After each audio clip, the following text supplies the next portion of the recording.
You know, normally I'd be sort of disappointed to get a wind down episode in a show, but with Attack on Titan's final season, yeah, I definitely needed this. It's been a lot. I'm glad we're having sort of a wind down period because I feel like we all needed it. But with that said, hello everybody. Welcome back to the channel.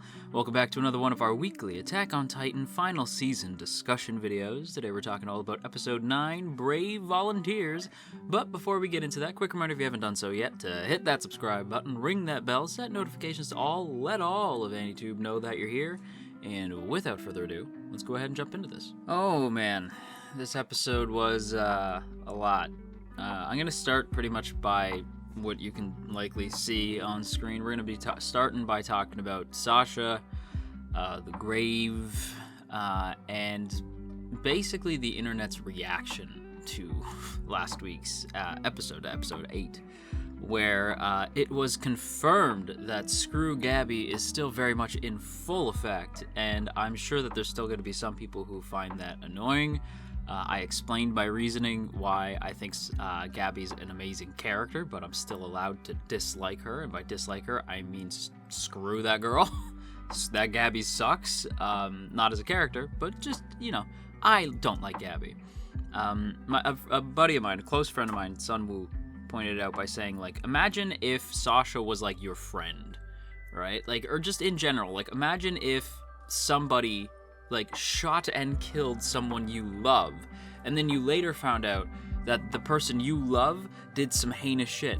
You'd still be pissed at the person, even though you can at least understand where they're coming from, right? Like, to me, that's how I feel with Gabby, where I'm like, I understand, and I get it, and I sympathize to an extent, and I without condoning or condemning, I get it. Well, I do condemn. I get it, right? Like, I get why Gabby did what she did. I think Gabby's a brilliant character. I think Isayama's doing a great job with the character. But I still hate her, and I think, like, that's the point. You're supposed to feel conflicted because, again, I get it, but I hate her, and now Falco's locked up in a jail cell because she just had to go on the stupid blimp and shoot my girl in the chest. And, of course, we get flashbacks with friggin' Sasha just to further break my heart. I'm still not okay. I'm not over it. I will never be over it. Gabby, welcome to the hallowed halls of characters that I love to hate. Please have a seat next to characters like Akito from Fruits Basket, Rachel from Tower of God, and Mommy from Rent-A-Girlfriend. You can go ahead and sit right along next to the characters who everybody seems to love to hate. You can go ahead and hang out with them. Absolute worst girl.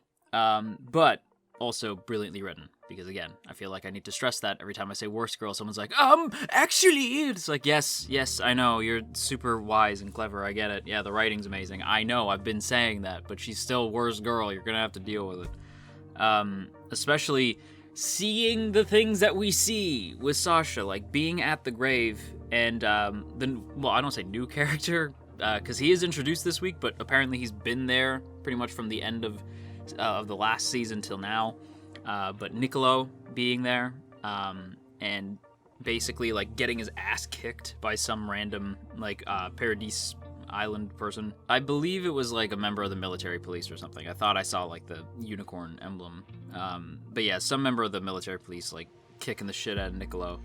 And it's funny because the way that they introduce the character of Nicolo is that he's like a hostage, and then they sort of like, they do have the Marleyans captured, but they are like allowed to do things, you know, like they're allowed to go out and do stuff. And Nicolo is maybe not live normal lives, I suppose, because they are captives, right? They're probably limited in what they can and can't do, but Nicolo is allowed to, you know, cook for everybody, and Nicolo is apparently a top-tier chef, and is really good at making seafood, and Sasha loved that, and I'm like, of course she did. Sasha was a foodie, and we all loved Sasha, and Nicolo did too, even if he didn't want to admit it back then. You could see, like, watching Sasha eat his food, like, really genuinely brought a smile to his face. He could tell that she was a good person, and the whole scene is heavy, especially by the time Sasha's family comes. And I was nervous how they were going to respond, because Nicolo says, like, listen, I'm from Marley, and I'm one of the Marleyan captives here, but Sasha loved to eat my food, and I would love to make you food one day. Like, I'd love to cook something for you one day. And I was nervous they were going to say something rude to him, but they're Sasha's parents, and they raised that girl properly. And Sasha's family just says, like, on the house, I hope? And he's like, yeah, of course, right? Like, so it at least ended on a positive note. But yeah, that whole scene, just reminded me of FMA, just like, oh, it's starting to rain. No, it's not. No, it's starting to rain. I was like, oh, so it is. So it is. The whole episode is heavy. I'm probably showing it now. The other big moment for me, outside of characters like Yelena and Onya Capone, whose name I'm positive I'm butchering. Sorry about that, Onya. But Yelena and Onya are cool characters, and we'll get to them in a sec. But I want to zero in on Armin. Armin is basically sort of narrating the episode, bringing us through the past. We see how our group have, like, the Paradise people have captured these Marleyan people. Like, remember those boats that went missing? All the people and crew members on the boat, they didn't die. Well, most of them didn't. A good majority of them didn't. They got captured, and now they live on Paradise Island. Or Paradise Island. Is it Paradise or Paradise? I'm pretty sure the comments have told me about this, and I forget. I'm sorry. I'll say Paradise for now, and then you guys can let me know. But the other captured Marleyans, Marleyans, they live on Paradise Island now, and Armin's just sort of like running us through like the different connections, right? We see them like learning about trains and stuff like that, and the Marleyans at first are like, oh, you Eldians, blah blah blah, like you guys suck, but the more time they spent together, the more closer they became. And it's only all the more soul-crushing when Eren, Armin, and Mikasa are at the shooting range, because now they can use guns, and they're talking about how they could probably talk to everyone and explain that Marley's idea of what the Eldians are is just wrong, and how they're not scary. They could do that, but there's simply not enough time to prove that, because they're coming, and they're gonna keep coming, and it's not gonna stop, right? Like Marley is not going to stop until Paradise Island is wiped off the map, and they're not gonna be able to talk to them, right? So it puts you in this catch-22 where, like, you know that these people can get along, we've seen it, and that only makes it all the more soul-crushing, because I saw, and bless you, I don't remember whoever said this, I'm so sorry, but someone in the comments pointed out, like, you know what sucks? Gabby and Sasha would have gotten along really well. And it's true. They really would have. And that sucks, man. Like, that really sucks. Like, the idea that, like, a lot of the Marleyan characters would get along with the Eldian characters if there wasn't this bias, right? If there wasn't this hatred between them. And that is only gonna be cemented by what happened. And Armin is, like, recounting this. Right, we see friggin' Gabby doing the like Eren Yeager, like biting on her thumb, and I'm like, all right, yeah. See, like, that was annoying when Eren did it. It's even more annoying when you do it. Titans. I still remember the season 1 Eren. But yeah, Armin basically recounts all of this, and like, again, knowing that A, Gabby and Sasha probably would have gotten along. B, we know that Nicolo got along with Sasha. C, we know that Yelena and Onya get along with everybody, and even then they are put at gunpoint at one point. We see Zeke still being treated like shit by Levi, although, in my opinion, rightfully so. Screw Zeke. I love Zeke, he's entertaining, but that man's gotta die. Again, we've talked about this. He killed my husbando, so therefore he's gotta die. Erwin Smith is my favorite anime character of all time. So Zeke has to die. I love Zeke, but he's gotta go. And I especially love that friggin' Levi brings him to the place with, hey Eren, look at these big ass trees. It's the land of big ass trees. But yeah, we'll get to, like, I'll just quickly sum that up by saying, like, yeah, Levi needs to kill Zeke. That's gotta happen before the series is over, otherwise I'm gonna be pissed. Yeah, so that's just the thing that's gotta happen. But Armin is basically talking about everything that's transpired and how they killed a lot of people getting Eren back and enacting this plan of Zeke's. And as he's saying this, he's explaining it in a way like you can tell like he's talking to someone the whole time, but you're not sure who. At the beginning of the episode, I thought he was talking to Aaron.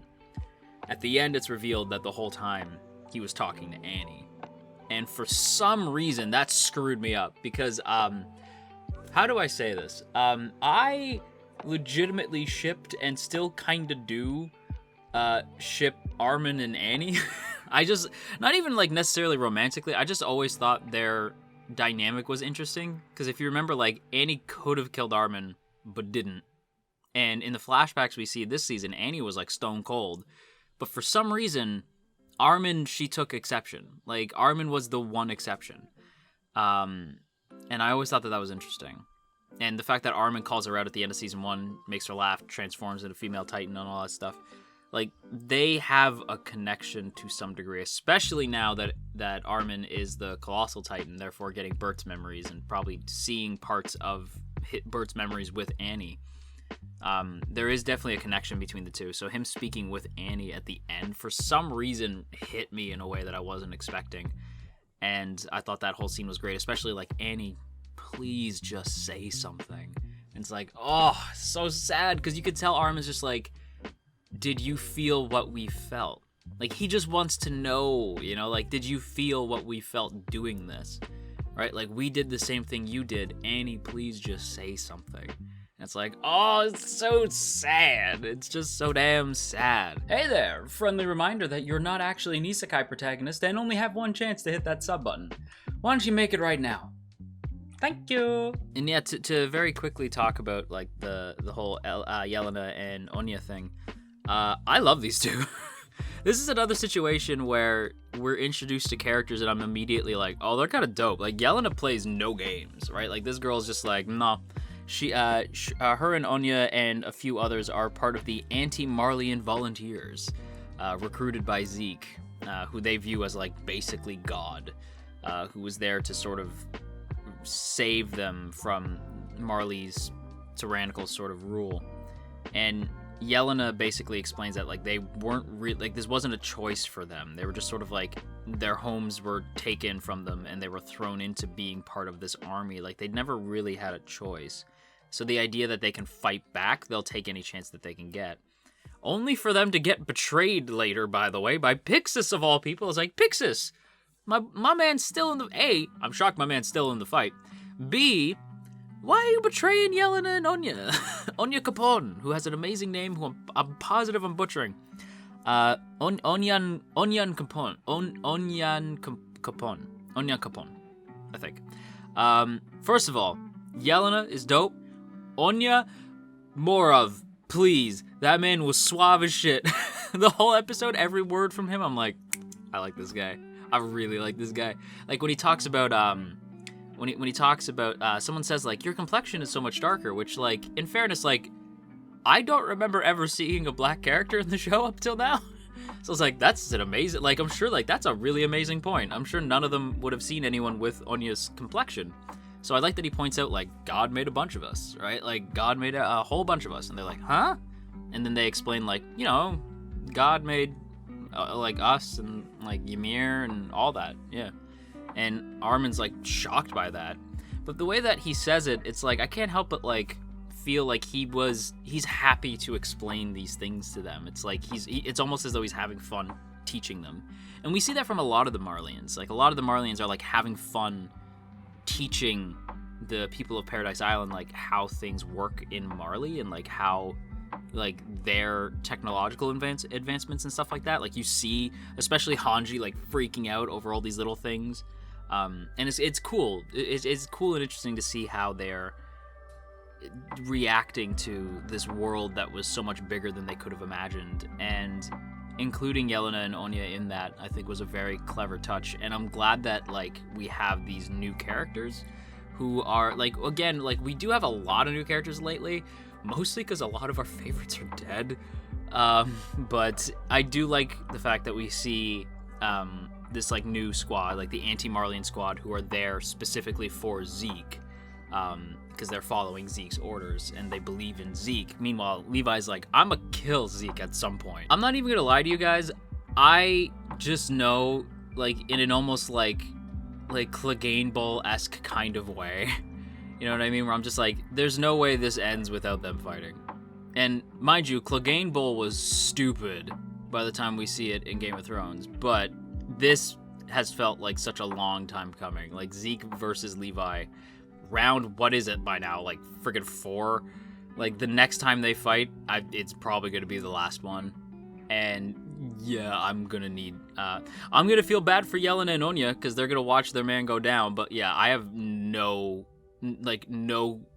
fears that Levi's not going to kill Zeke at some point. He made a promise. My husbando made a promise to my other husbando that said he's going to kill Zeke, and he's going to do it one day. Watch. Bet. No spoilers, though, if he has already. I do not know. So don't say anything if you're a manga reader. Don't tell me if it's happened already. But, yeah, I'm pretty confident that's going to happen. But with that said, everybody, that's going to wrap up today's video here. So I hope you guys enjoyed. If you did, don't forget to boop that up, snoot, share if you care, leave a comment down below, and of course, make sure that you hit that subscribe button, ring that bell, set notifications to all, and let all of AniTube know that you're here. And before we go, as always, I want to give a big thank you to the good folks in the T Squadron. Look at these beautiful people. Look at all these beautiful names. And hey, if you would like to join these beautiful people, there are 2 ways to do so. The first is by hitting that Patreon link in the description, and the second is by hitting that join button right beside the sub button to get a badge next to your name, some emotes to spam in the comments, and of course your name scrolling past the screen here. So either way, it is super appreciated. So once again, a big thank you to the T Squadron, and that's pretty much it for me. I'm still sad. I'm still sad about Sasha. I'm gonna continue to be sad about Sasha. It just be like that. But until next time, you stay classy, AniTube, and you wash your dang hands.